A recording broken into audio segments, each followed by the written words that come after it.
"Tomorrow I'm filing for divorce," my husband said across the dinner table, expecting me to cry.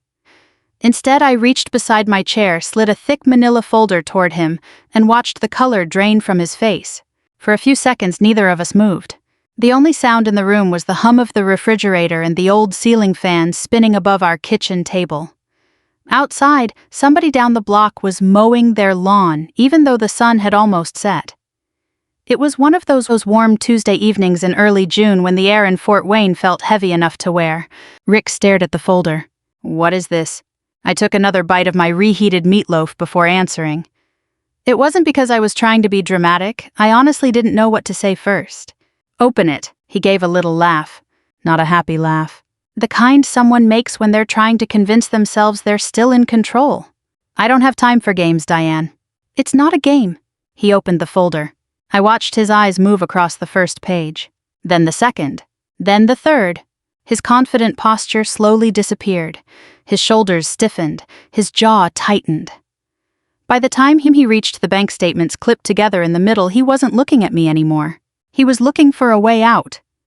Where did you get these?" "I've had them for a while." He flipped faster now. Retirement account summaries. Mortgage paperwork. Copies of wire transfers. Property tax records. Statements from accounts I'd never been told existed. His breathing became noticeably heavier. "You went through my things?" "No," I said quietly. "I went through our things." That one word "our" hung between us. For 27 years I'd believed everything in our marriage belonged to both of us. The house on Maple Crest Road, the savings, the retirement plans, even the worries, especially the worries. Apparently Rick had decided that only the bills belonged to both of us. Everything else belonged to him. He suddenly stood so fast his chair scraped across the hardwood floor. "I need to make a phone call." I figured. Without another word, he grabbed the folder and disappeared into our bedroom. The door slammed. A few seconds later, I heard the lock click. Then pacing. Then muffled shouting. I didn't try to listen. There wasn't much point. For the first time in years, I wasn't wondering what mood my husband was in. I wasn't trying to figure out how to make the evening easier. I simply cleared the dinner plates. Funny what becomes important when your marriage is ending. I rinsed dishes. Wrapped the leftover mashed potatoes. Started the dishwasher. By the time I dried my hands, I could hear Rick talking louder. No, she couldn't have all of it. Another pause. Well, somebody gave it to her. Then silence. I walked into the living room and sat in my favorite recliner beside the front window. The same chair where I'd spent countless evenings reading library books while Rick watched sports. The same chair where I'd paid our bills every month.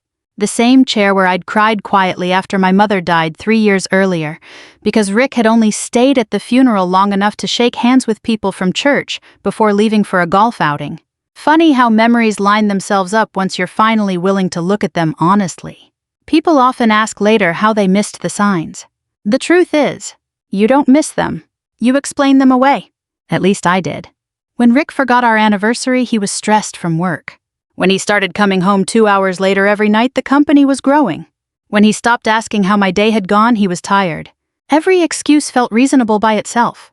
Together, they built a completely different story. I was 50 years old. I'd worked payroll for the same manufacturing company outside New Haven for nearly 22 years. Nothing glamorous. Just steady.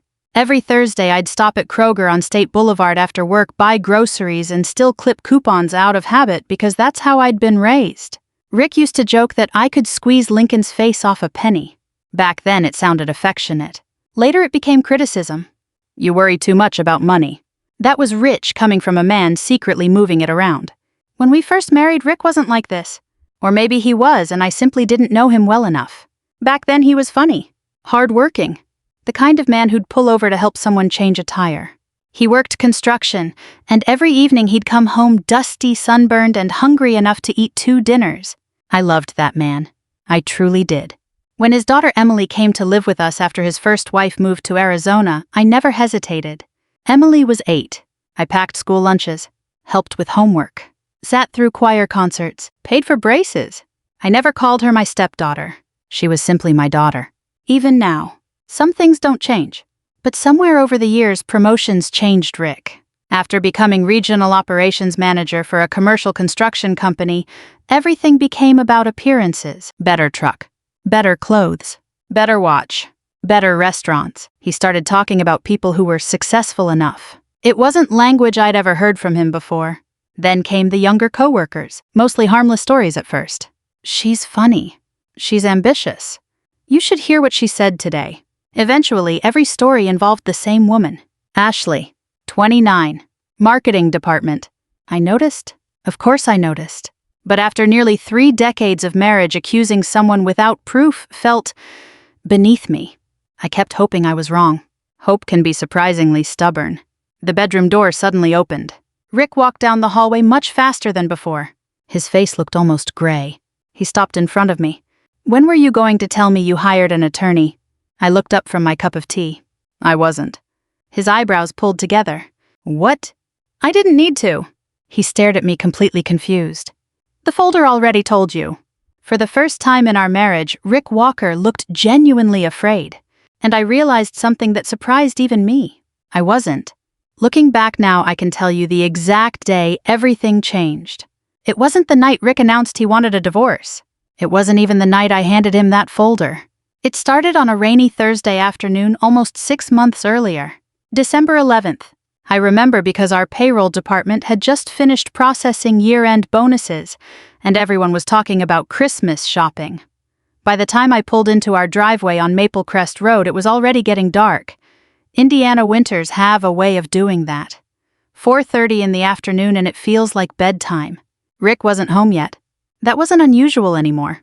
He'd started staying late at work several nights a week, saying the company was bidding on a hospital expansion project outside Indianapolis. I believed him. Why wouldn't I? I carried the groceries inside, turned on the kitchen lights, and began putting everything away. I'd barely finished when my phone buzzed. It was a fraud alert from our bank. A charge for $486.72 at a jewelry store in Carmel, Indiana. The message asked if I'd authorized it. I frowned. I certainly hadn't bought any jewelry. I called Rick. No answer. I texted him. "Did you buy something in Carmel today?" About 20 minutes later, he replied, "Business gift. Company reimburses me." That sounded reasonable enough. I tapped yes on the fraud alert. Looking back, I wish I'd trusted my instincts instead of his explanation. Over the next few weeks, little things kept happening. Hotel charges. Upscale restaurants we'd never visited together. Gas purchases in towns where Rick supposedly hadn't been. None of them were huge. None of them screamed affair. Each one had a perfectly ordinary explanation. I took a client. The company booked the room. I forgot to tell you. Every answer arrived quickly, confidently. The problem wasn't any single charge. It was how often I found myself asking questions. One Saturday morning in January, I was balancing our monthly budget at the dining room table. I'd done it the same way for years. Coffee in my favorite blue mug, calculator beside me. Receipts sorted into neat little piles. Something didn't add up. Our checking account balance was lower than it should have been. Not by a few dollars. Nearly $18,000. At first I thought I'd entered something incorrectly. I checked again. Then again. Still wrong. When Rick came downstairs, I asked him about it. "Oh, that." He poured himself coffee without looking at me. "I moved some money around." "For what?" "Taxes." "We've never done that before." He shrugged. "My financial advisor recommended it." I blinked. "Your financial advisor?" He looked annoyed. "You don't need to know every little detail, Diane." That sentence settled somewhere deep inside me. Not because it was loud. Because it was new. For 27 years, we'd discussed everything involving money. Even buying a new dishwasher. Now there was suddenly a financial advisor I'd never heard of. That evening, I couldn't sleep. Rick was snoring beside me while I stared at the ceiling. Maybe I was overreacting. Maybe this was what happened after decades of marriage. People became more independent. Maybe menopause was making me emotional. I actually convinced myself of that for a while. It's amazing how quickly women my age are taught to doubt their own judgment. A week later, I decided to stop guessing. During my lunch break, I walked into our credit union and asked for copies of several account statements. The young teller smiled politely. "I'm sorry, Mrs. Walker, you aren't listed on those accounts." I laughed because I thought she had made a mistake. "What do you mean?" She turned her monitor slightly. "These are individual accounts." Individual. Plural. There was more than one. I drove back to work with my hands shaking so badly I had to pull into a Walgreens parking lot for a few minutes. Not because of the money. Because I suddenly realized there were parts of my husband's life I knew nothing about. That night I almost confronted him. I stood outside his home office with my hand on the doorknob. Then I heard him laughing on a phone call. Not the laugh he used with me. A younger laugh. Lighter. Carefree. I walked away. The next morning, instead of confronting Rick, I made another decision. One that terrified me. I called a divorce attorney. Her name was Linda Perez. Her office sat in a quiet brick building near downtown Fort Wayne, across from a little coffee shop where retirees gathered every morning to solve the world's problems over endless refills. I almost canceled the appointment 3 times. When I finally walked into her office, I felt like everyone in the waiting room somehow knew why I was there. Linda greeted me with a warm smile. She looked to be in her early 60s, with silver hair cut just below her ears and reading glasses hanging from a chain around her neck. "So," she said gently after we sat down, "tell me what's bringing you here." I surprised myself. I cried. Not dramatically, just quietly. The kind of crying that comes after holding everything together for too long. When I finished explaining, Linda handed me a box of tissues. Then she said something I'll never forget. "Diane, I don't need you to convince me your instincts matter." I looked up. "What do you mean?" "Most women who come into this office apologize before they tell me what's happening. They think they need permission to trust themselves." I stared at her. She wasn't wrong. "I don't know if Rick's having an affair," I admitted. She nodded. "Maybe he is, maybe he isn't." "So what do I do?" She leaned forward. "You gather facts? No confrontation?" "Not yet. But if I wait, if you confront someone who's hiding something, they'll simply get better at hiding it." That made uncomfortable sense. Linda gave me a simple list. Copy tax returns, retirement statements, mortgage paperwork, insurance policies. Pay attention. Don't accuse. Don't threaten. Just observe. For the next several months, I lived 2 lives. One was the wife Rick expected. The other quietly collected pieces of a puzzle. Sometimes I hated myself for it. I'd never snooped through anyone's things before. Every time I copied another document, I felt guilty. Until I reminded myself why. Then one afternoon in March, something happened that erased every remaining doubt. Rick had forgotten his laptop at home. It buzzed with an email notification while I was dusting his desk. Normally, I would have ignored it. But the preview appeared on the screen. Updated LLC documents attached. LLC. Rick had never owned a business. Before I could stop myself, I clicked. The documents listed a construction consulting company I'd never heard of. The owner wasn't Rick. It was his cousin Brian. But the attached financial records told a different story. Money was flowing into that company from accounts connected to Rick. Thousands of dollars. Every month. I printed everything with trembling hands. When Linda reviewed the papers the next morning, she grew very quiet. Finally, she looked at me and said, "This changes everything." She explained that it appeared marital assets had been transferred into a business designed to hide them during a divorce. "But here's the interesting part," she added. "What? I don't think we've found all of it." I frowned. "What do you mean?" She slid the documents back into the folder. "I think your husband believes he's much smarter than everyone else." She smiled, not because it was funny, but because she'd seen this before. And people like that usually leave more than one trail. I walked out of her office feeling something I hadn't felt in months. Not confidence. Not yet, but certainty. Rick thought he was planning the end of our marriage. He had no idea I was finally beginning to understand it. By April, the house didn't feel like a home anymore. It felt like 2 strangers were renting rooms from each other. Rick moved through the kitchen in the mornings without saying much beyond "coffee's fresh" or "I'm leaving." I answered with the same quiet politeness I'd use for a neighbor. We weren't screaming. We weren't throwing dishes. Somehow that almost made it sadder. People imagine marriages fall apart in dramatic explosions. Ours dissolved in silence. Every evening after work, I'd pull into our driveway and wonder which version of Rick I'd find waiting. There were 3. The first one acted as if nothing had happened. He'd ask if I wanted pizza from Oli's, or if I planned to mow the backyard that weekend. He talked about the weather, the Colts, rising grocery prices, anything except the fact that he had announced he was divorcing me. The second version was strangely charming.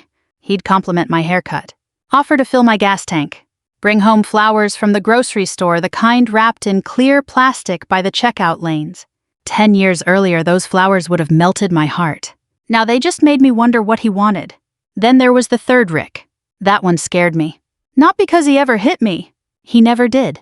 It was the way he'd stand in the doorway, arms folded, speaking in a calm voice that somehow felt colder than shouting. "You've made a mistake hiring that lawyer. I looked up from the book I was pretending to read. I don't think so. You've complicated things. No, Rick. I closed the book. You complicated them. His jaw tightened. You've always been emotional. I almost laughed. Emotional. I had spent months quietly gathering documents while he believed I knew nothing. If anything, I'd been painfully practical. He leaned against the doorway. You'll regret listening to people who don't know our marriage. I listened to our bank statements. He didn't answer. He simply turned around and walked away. That conversation spread through my mind for days. Not because of what he said, because of what he didn't. He never once denied moving the money. About 2 weeks later, Sunday morning found us sitting in our usual pew at church. At least that's where we were physically. Emotionally, we couldn't have been farther apart. After the service, people gathered in the fellowship hall for coffee and cinnamon rolls. I was pouring myself a cup when our neighbor Marlene touched my arm. Diane. She hesitated. I hope you don't mind me asking. I smiled politely. Go ahead, she lowered her voice. Rick said you've been under a lot of stress. My stomach tightened. He said you've been forgetting things. I stared at her. Marlene looked uncomfortable. He mentioned you might be, having some memory problems. For a second I couldn't speak. It wasn't just a lie. It was a calculated one. If people believed I was confused or forgetful, then anything I said about missing money could be dismissed. I forced a smile. I'm doing just fine. She nodded quickly. I figured you were. But I could already see the uncertainty in her eyes. Rumors don't need proof, only repetition. I drove home fighting tears. Not because strangers might believe him, because the man who'd shared my life for 27 years had decided my reputation was another thing he could spend. That afternoon, I sat in my car outside Linda's office for nearly 10 minutes before going inside. She took one look at me and said, "What happened?" I told her everything. When I finished, she leaned back in her chair. That's actually good news. I blinked. How could this possibly be good? Because he's nervous. I don't understand. People who think they're winning don't waste energy attacking credibility. She folded her hands. They attack when they're afraid someone will believe you. That perspective hadn't occurred to me. Still, it hurt. I hate that people are whispering. I know. I've spent my whole life trying to be decent. Linda nodded. And that's exactly why this bothers you. She let the silence settle. Don't start defending yourself to everyone. But truth doesn't become stronger because you repeat it louder. I carried those words with me for weeks. Around the same time, Linda introduced me to someone named Kevin Foster. He was a forensic accountant.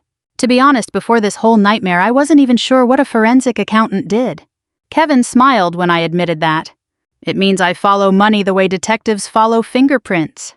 He spread dozens of financial records across a conference table. Colored tabs stuck out from every folder. I've been tracing transfers. What did you find? He adjusted his glasses. Quite a bit. The hidden LLC wasn't just receiving money. It was paying fake invoices, consulting fees, equipment rentals, travel reimbursements. Most of them led right back to Rick. Others ended somewhere else. Kevin slid another document toward me. Recognize this address? I looked down. An apartment complex in Carmel. No. It appears monthly rent has been paid from one of those accounts. I swallowed. So somebody's living there. Neither of us said the obvious part. We didn't need to. Life has a strange way of slipping small moments of humor into even the hardest seasons. Mine arrived because Rick was impatient. One Saturday while I was visiting my sister in Auburn, Rick decided to move furniture out of the house. Apparently he'd rented a storage unit. Or at least he thought he had. When I came home, our dining room table was gone. So were 2 leather chairs, an antique cabinet my father had refinished, and the patio furniture. I called Linda. She sighed. Don't panic yet. 3 days later, Rick called me. He sounded furious. Diane, what? Did you tell somebody to empty my storage unit? I have no idea what you're talking about. My furniture's gone. It wasn't just your furniture. Silence, then more angry breathing. Finally, the story came out. Rick had accidentally unloaded everything into the wrong unit. That unit had been scheduled for a charity donation pickup after months of unpaid rent. By the time anyone realized the mistake, the furniture had already been sorted and distributed through a local nonprofit. I couldn't help it. I laughed. Not because we lost furniture. Because for once, Rick's own arrogance had tripped him. Later that week, Kevin smiled as he heard the story. You know, he said, sometimes the universe likes good timing. Then came the biggest discovery yet. Kevin called Linda and me into another meeting. He looked unusually serious. I found the bonuses. What bonuses? I asked. Performance bonuses your husband never disclosed. He showed us payroll summaries from Rick's company. Annual bonuses. Stock awards. Deferred compensation. Nearly $300,000 over several years. None of it had appeared in the financial information Rick planned to submit. I felt dizzy. Not because of the amount.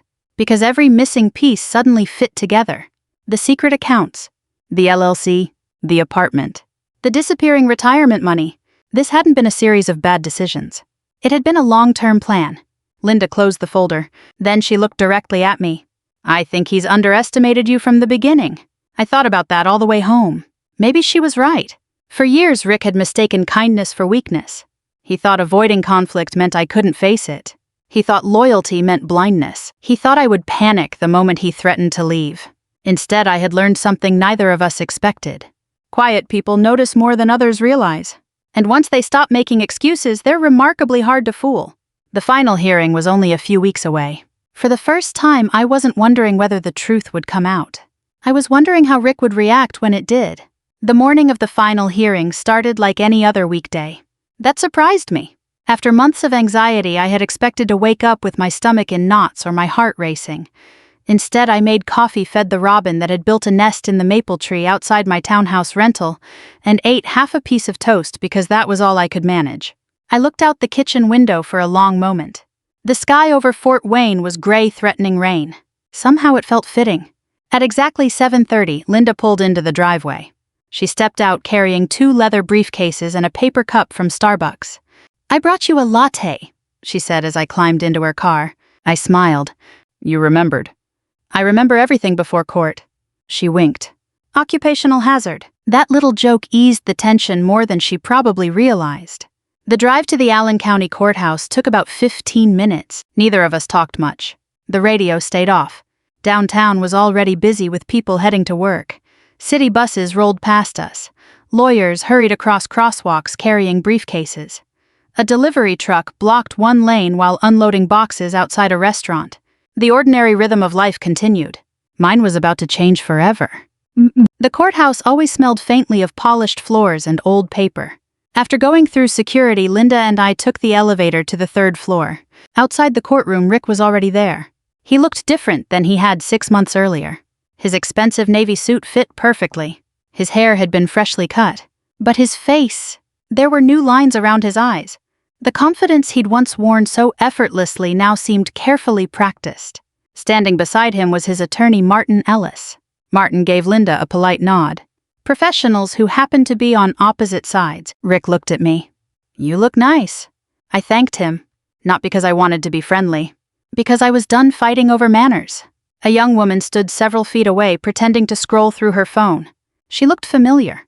Then I recognized her from a company holiday photo Rick had once shown me. Ashley. Marketing. 29. So she had come after all. I wondered if she thought today marked the beginning of a new life together. If she did, she was in for a long morning. Inside the courtroom, everything felt quieter than I expected. No dramatic music. No shouting. Just wooden benches, legal pads, and people waiting for their names to be called. When our case began, the judge greeted everyone calmly. Judge Evelyn Carter had a reputation for being fair and patient. She also had very little tolerance for games. That became obvious within the first half hour. Rick's attorney began by presenting his proposed financial settlement. According to the paperwork, most of Rick's assets had already been separated from the marriage through legitimate business arrangements. Linda waited until he finished. Then she stood.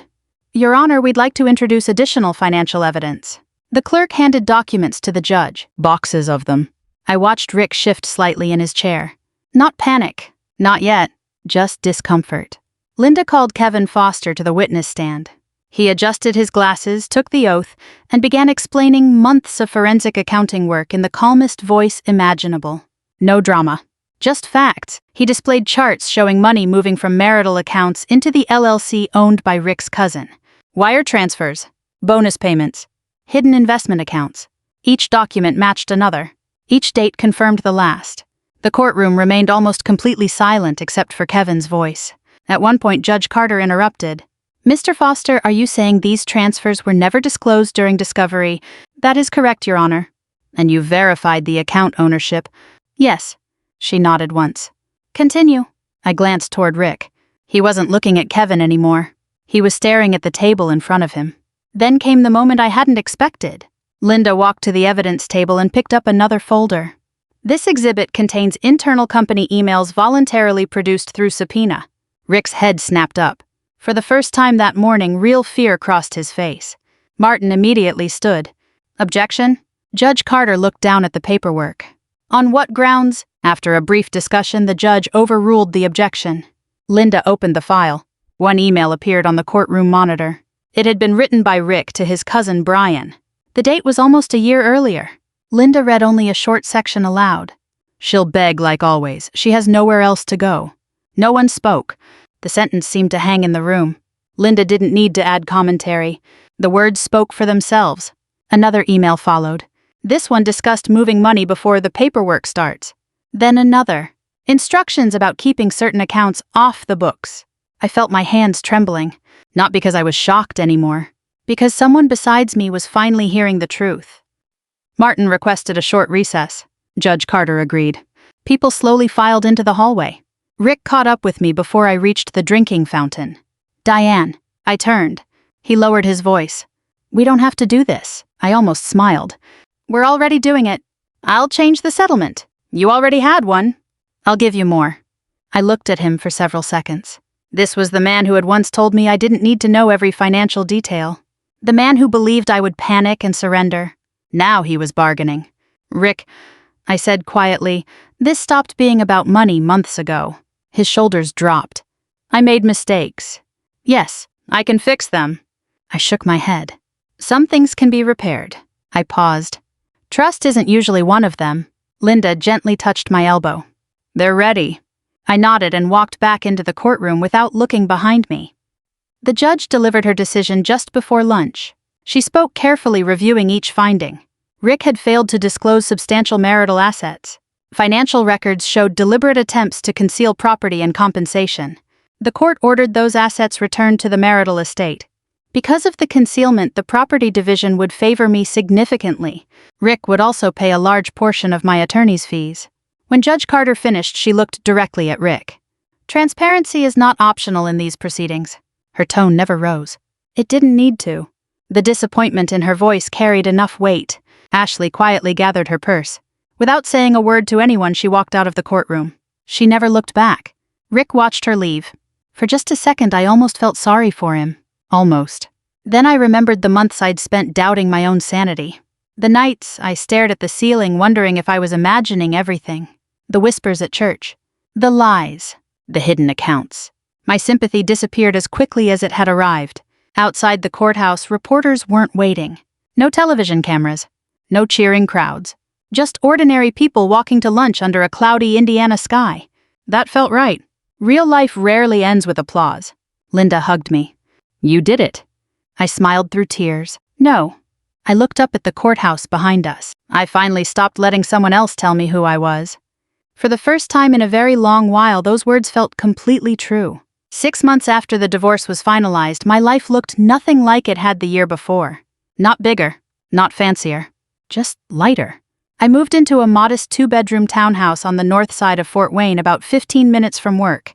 It had cream-colored siding, a tiny back patio, and exactly enough space for me. The first thing I bought wasn't new furniture. It was a bright yellow front door wreath. For 27 years, I'd always asked Rick what he thought before changing anything around the house. That afternoon, standing in the garden section at Lowe's, I realized there was no one to ask. I smiled. Then I bought the wreath. It sounds silly, doesn't it? But freedom doesn't always arrive in dramatic moments. Sometimes it looks like choosing your own decorations, or painting a bedroom the color you've secretly liked for years, or eating cereal for dinner because you simply feel like it. Those little decisions slowly stitched me back together. Work became easier too. For months, my coworkers had known something was happening without knowing exactly what. I had never shared many details. I didn't want the office turning into another place where people whispered. One Friday afternoon, my friend Karen from payroll walked into my cubicle carrying 2 cups of coffee. She set one down in front of me. You seem different. I laughed. I hope that's a compliment. It is. She studied me for a second. You smile with your whole face again. I hadn't realized I'd stopped. That comment stayed with me all weekend. Maybe healing isn't something you notice from the inside. Maybe the people who care about you see it first. Not everything was easy. There were lonely evenings. I still reached for my phone sometimes, thinking I'd text Rick about something funny I'd seen at the grocery store before remembering we didn't do that anymore. 27 years creates habits that don't disappear overnight. There were holidays that felt strangely quiet. The first, Thanksgiving. I almost set 2 places at the table without thinking. When I caught myself, I stood in the kitchen holding an extra fork and cried for about 5 minutes. Then I put it back in the drawer, wiped my face, and finished making the mashed potatoes. Grief doesn't mean you made the wrong decision. It just means something important ended. I learned to accept both things at once. Emily helped more than she probably realized.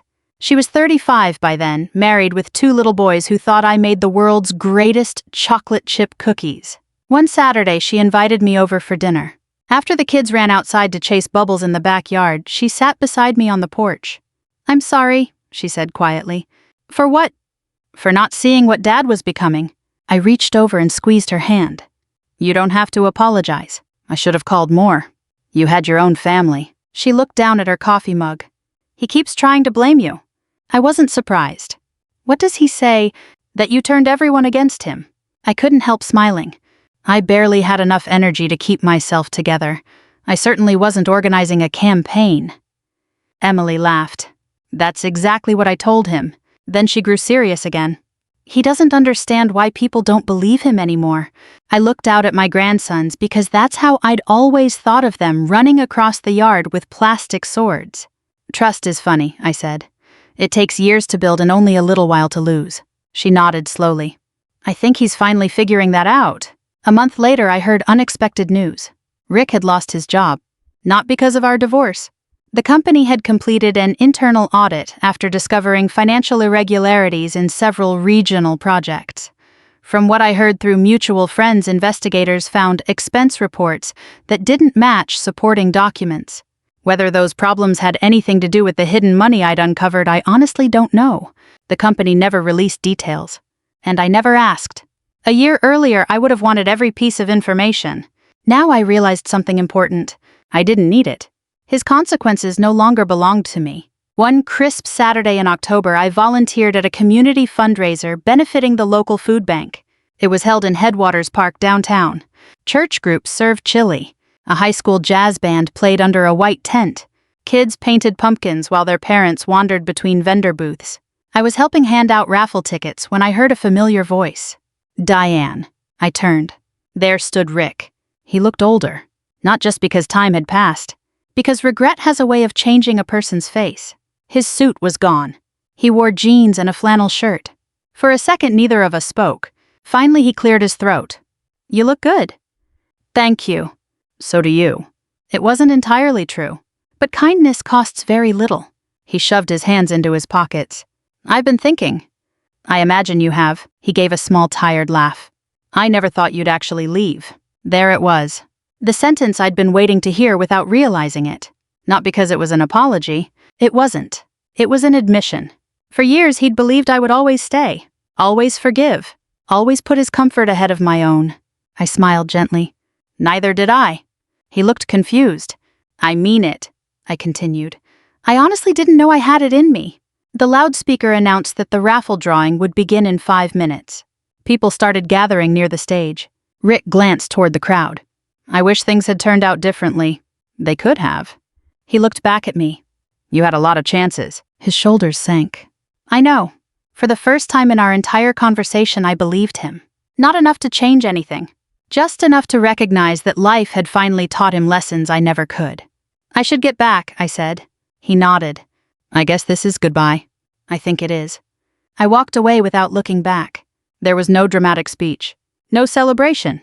No feeling of victory. Only peace. And surprisingly, gratitude. Not for what happened. Never that.